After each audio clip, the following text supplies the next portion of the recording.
Hello everyone, welcome back to the channel.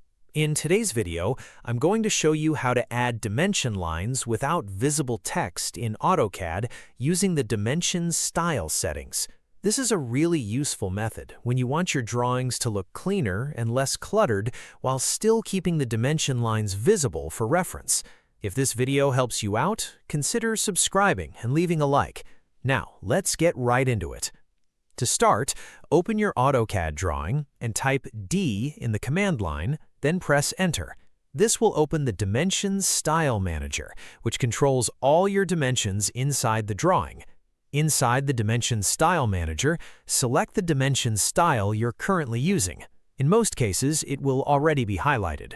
Once selected, click on the Modify button to open the detailed settings for that style. After the Settings window opens, go to the Text tab near the top. This section controls everything related to dimension text, including the size, placement, and appearance. Now look for the option called Text Height. By default, this value is usually set to a normal readable size. Instead of deleting dimension text manually every time, we can make the text so small that it becomes practically invisible. Change the text height value to something extremely small, like 0.01, and then click OK to save the changes. After that, click Close in the Dimensions Style Manager. Now when you create dimensions in your drawing, the dimension lines will still appear normally, but the text will no longer be visible because it's too tiny to see.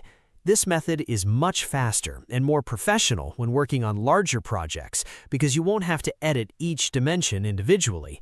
It's also a great technique for presentation drawings, layout sketches, or situations where you only want the dimension markers without distracting measurement text on the screen. And that's pretty much it.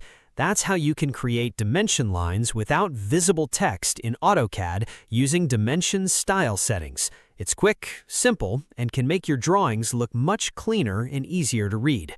Thanks for watching, and I'll see you in the next tutorial.